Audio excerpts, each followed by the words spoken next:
This is Jacob. I left home a couple of days ago to go to Haran. It's already after sunset, so I'm going to camp here for the night. I guess I'll have to use this stone for a pillow. I'm tired and drowsy now. Wow, am I in a dream or what? I see a stairway that's resting on the ground and reaching all the way up to heaven. There's people going up and down. Oh, they're angels. Now there's a man standing next to me. He's speaking. I am the God of Abraham and the God of Isaac. The land which you are lying on I will give to you and your descendants. Your descendants will be like the dust of the earth, and through them you will spread to the west and the east, to the north and the south. In you and your descendants all the families of the earth will find blessing. I am with you and will protect you wherever you may go and bring you back to this land. I will never leave you until I have done what I have promised you. I just woke up from that dream. Truly, the Lord is in this place, and I didn't know it. How awesome this place is. This is nothing else but the house of God, the gateway to heaven. I'm going back to sleep. I need to be rested up for the trip tomorrow. Early the next morning, Jacob took the stone he had placed under his head and set it up as a sacred pillar, and poured oil on top of it. He named the place Bethel. The former name was Luz.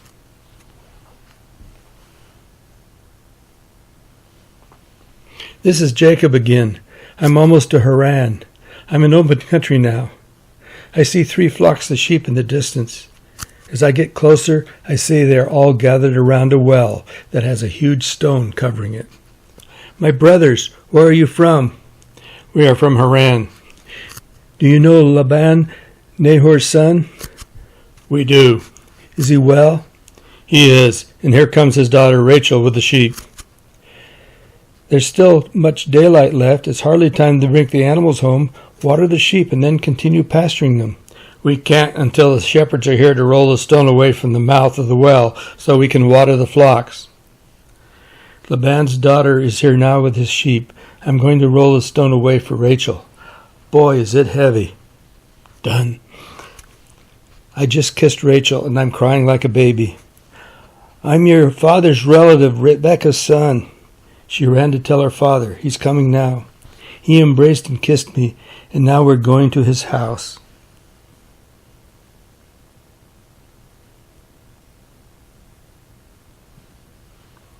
This is Jacob. I've been here a month helping out Laban. He said to me, should you serve me for nothing just because you are a relative of mine? Tell me what your wages should be. Now Laban had 2 daughters, Leah and Rachel. Leah, the older one, is kind of dumpy, and her eyes don't sparkle like Rachel's. I told Laban I would serve him for 7 years for his younger daughter, Rachel. He said, it's better to give you to you than another man. Stay with me. It's been 7 years. I went to Laban and said, it's time for me to consummate my marriage to Rachel. There's a wedding feast tonight. I just woke up. I had a lot to drink last night. I rolled over, and there was Leah in bed with me. What's going on? Laban, how could you do this to me?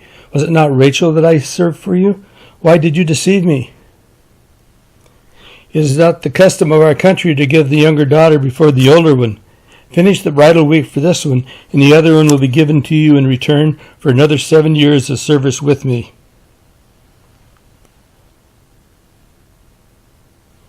Because I love Rachel so much, I agree to Laban's terms. Laban assigned a maidservant named Zilpah to Leah and one named Bilhah to Rachel. Now I have 2 wives.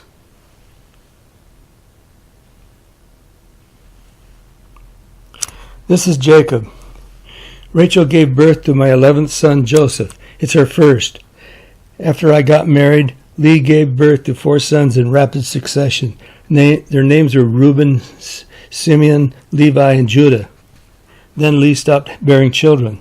But Rachel was barren. When she saw she had not borne children to me, she became envious of her sister.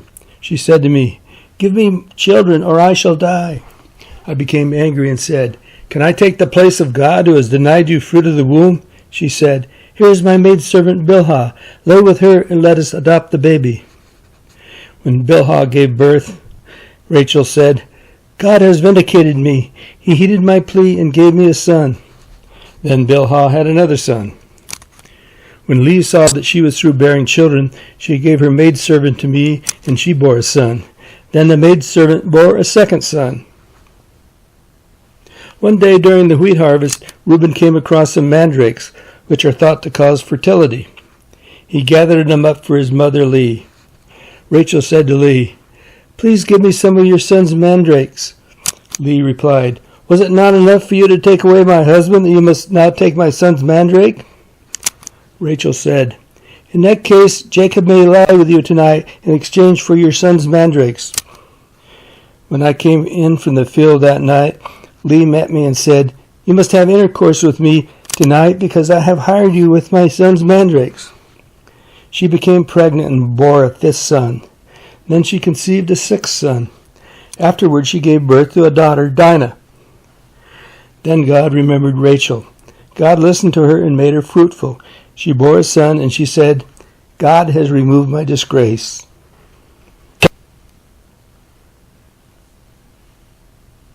This is Jacob. I just held a meeting with my two wives. An issue has come up between me and Laban. After Joseph was born, Laban came to me and said that since I had been working for free for him for 14 years to get Leah and Rachel, and more time after that, he wanted to know what I thought I should get for wages going forward. I said I wanted all the speckled and spotted goats and their offspring in his herds, and also all the dark lambs. He agreed, but before I could separate them out, he went and cut them out and sent them to his sons to watch. Then he took off for a 3-day trip. Well, I got even with him. I took some fresh shoots of almond and poplar trees and peeled away strips of bark so the poles are striped and set them in front of the watering holes where the flocks came to drink. The pregnant animals were influenced by the poles and gave birth to speckled goats. If the pregnant animals were of inferior quality, I didn't put out the poles. As for the sheep, I faced the ewes in front of Laban's dark sheep to get dark lambs. Anyway, that's why my flocks grew so quickly. Then I heard that Laban's sons said that I had taken everything from their father. Also, Laban's attitude towards me became negative. I had a dream where God came to me and told me to return to the land of my ancestors, where I was born, and that he would be with me. Rachel and Leah said, "Do we still have an heir's portion in our father's house? Are we not regarded as outsiders? He has not only sold us, he used up the money he got for us. All the wealth God took away from our father really belongs to us and our children. So do whatever God tells you." So we packed up our household possessions on the camels, gathered my herds, and took off.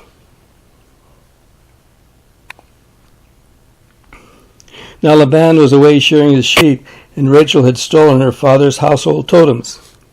I hoodwinked Laban by not telling him I was leaving. That way I made off with all my possessions without interference.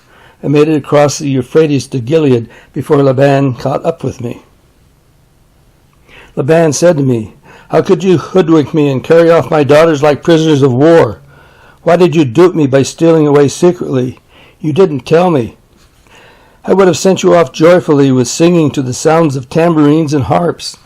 You didn't even allow me to kiss my daughters and grandchildren, to kiss them goodbye. Now what you did makes no sense. I have it in my power to harm all of you. But last night God of your father said to me, 'Take care not to say anything to Jacob.' Granted that you had to leave because you missed your father's house, why did you steal my gods?" I said, "I was frightened at the thought you might take your daughters away from me by force.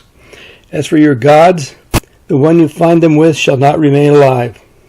If, with our kinsmen looking on, you find anything here belonging to you, take it." I had no idea Rachel had stolen his household images.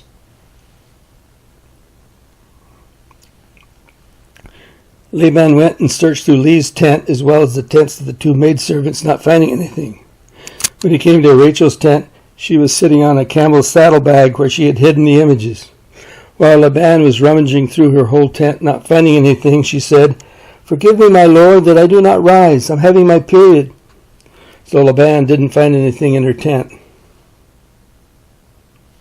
Early the next morning, Laban kissed his grandchildren and his daughters goodbye and blessed them. Then he set out on his journey back home.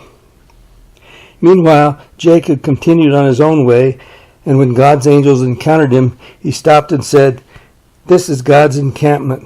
He named the place Mahanaim.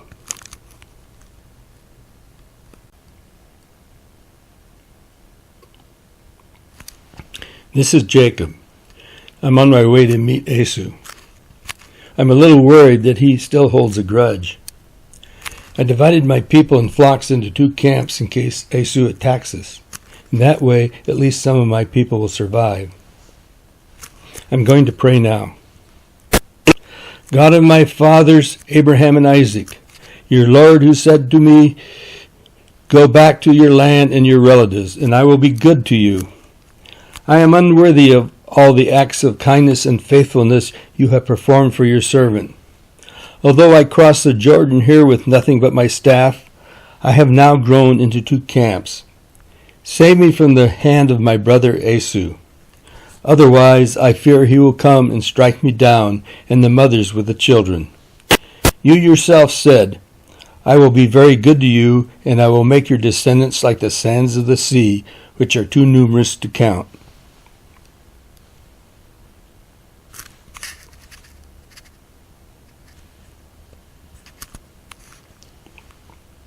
After praying to God, I had a good night's sleep.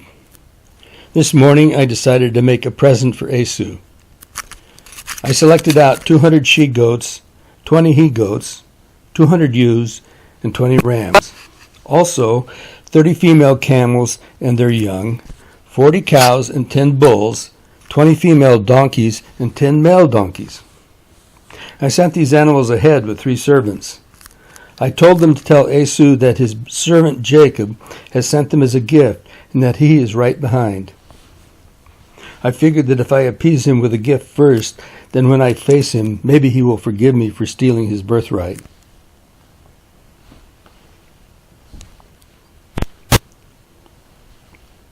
That night, Jacob took his wives, children, maidservants, and the rest of his possessions and crossed over the Jabbok River. Then he went off by himself. A man came and wrestled with Jacob until the break of dawn. When the man saw he couldn't win, he struck Jacob's hip at its socket so that the hip was dislocated. The man said, "Let me go, for it is daybreak." Jacob said to him, "I will not let go of you until you bless me." The man asked, "What is your name?" He answered, "Jacob." The man said, "You no longer will be named Jacob, but Israel, because you have contended with a divine being and have prevailed." Jacob asked, "Please tell me your name." The man asked, "Why do you ask me my name?" Then he blessed Jacob. Jacob named the place Peniel, because I have seen God face to face, yet my life has been spared. At sunrise, as Jacob left Peniel, he limped because of his hip.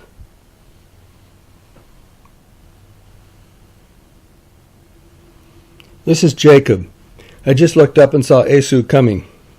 I'm putting my wives and children behind me.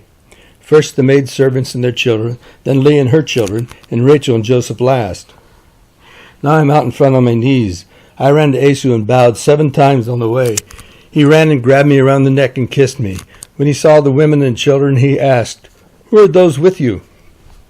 "They are the children with whom God has graciously blessed your servant." Now they all came forward and bowed, Rachel and Joseph last. Esau said, "What did you intend with all these herds I encountered?" "It was to gain my Lord's favor." "I have plenty, my brother. You should keep what is yours." I urged him to accept, and he finally did. Then we parted.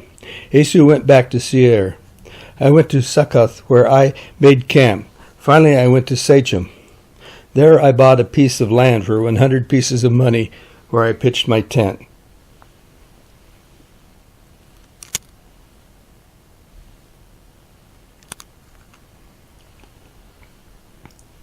A bad thing happened right after we got here. My daughter Dinah went out to meet the Canaanite women, and she was seized by Sachem, the head man, and raped. Then he decided he wanted to marry her. He asked his father Hamor to arrange the wedding. When I heard about it, I was upset, to say the least. But all my sons were out in the field, so I kept quiet. When her brothers came in, they were outraged at the insult to her dignity and to the dignity of Israel. Hamor came to us offering concessions. He suggested that we could live among them and intermarry, and that he would grant us land and freedom of movement. We pretended to accept the condition that their men all be circumcised, on the condition that their men all be circumcised. Simeon and Levi said they could not give their sister to an uncircumcised man. Anyway, Hamor and Sechem and their men agreed to come outside the city walls and be circumcised. On the third day, when they were still incapacitated from the circumcision, Levi and Simeon took their swords and killed Sechem and Hamor. Then all the other brothers jumped in and killed the other men and sacked and looted the city. I said to Simeon and Levi, "You have brought trouble upon me by making me repugnant to the inhabitants of this land. I have so few men that if these people unite against us and attack, we will all be wiped out." They retorted, "Should our sister be treated as a prostitute?"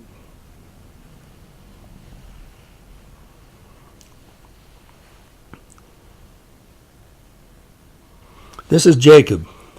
God said to me, "Go back to Bethel. Settle there and build an altar to the God who appeared to you when you were fleeing your brother Esau."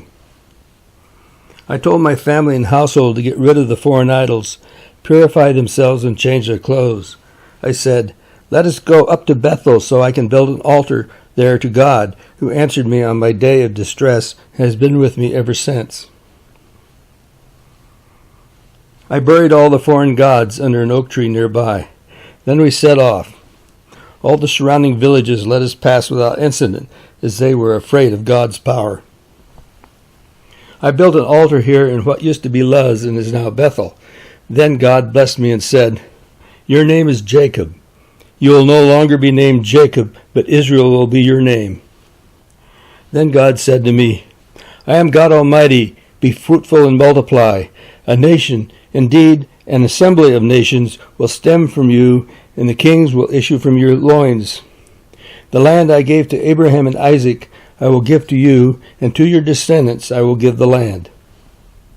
After God left me, I set up a sacred stone pillar and poured oil on it. Then I named this place Bethel.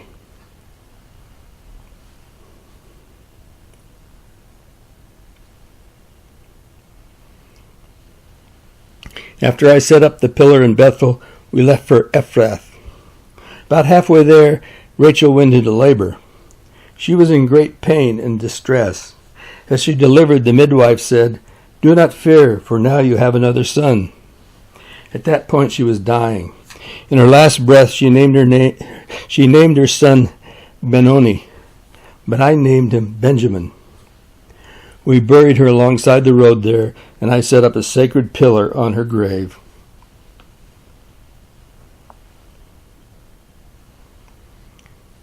The sons of Jacob were now 12.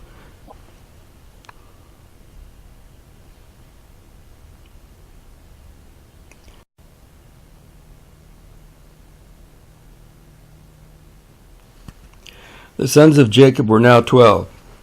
The sons of Levi were Reuben, Simeon, Levi, Judah, Issachar, and Zebulun. The sons of Rachel were Joseph and Benjamin. The sons of Rachel's maidservant Bilhah were Dan and Naphtali.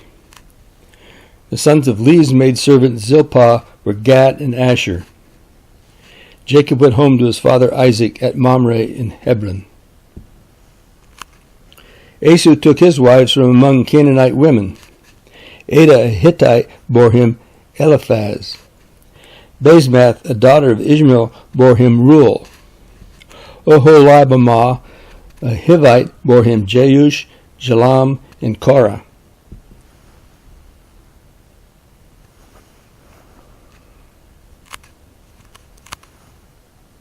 This is Joseph. I'm Jacob's 11th son. I'm 17 now, and I have been helping my half-brothers tend to my father's sheep. They haven't been doing a good job, so I told on them. Also, they know I'm my father's favorite because he made me a beautiful robe of many colors. The other night I had a dream. We were all out in the field binding up sheaves of wheat.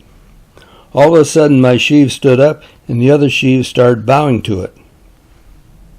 When I told the dream to my brothers, they got mad. They said, "Are you really going to make yourself king over us? Will you rule over us?" They quit talking to me. They were already mad at me about the robe and about the bad reports about them I gave to my father. Then I had another dream and told it to my brothers and father. This time the sun and moon and 11 stars were bowing down to me. Father didn't like that dream. He said, "Can it be that I and your mother and brothers are to bow down to you?" My brothers were furious with me. One day my brothers were supposed to be pasturing the flocks in Sachem. My father told me to go there and check on them. When I got there, they were nowhere to be seen. While I was wandering around, a man came up to me and asked what I was looking for. I told him I was looking for my brothers and the sheep. He said, "They have moved on from here, and in fact I heard them say they were going to Dothan." So I went to Dothan.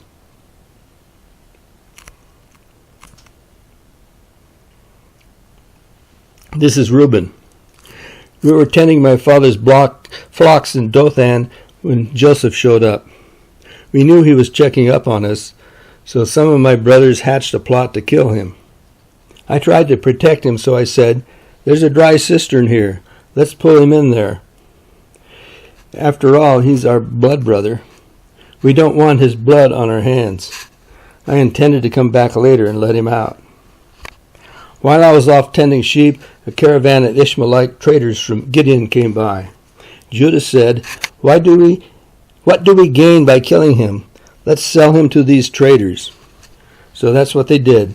They got 20 pieces of silver.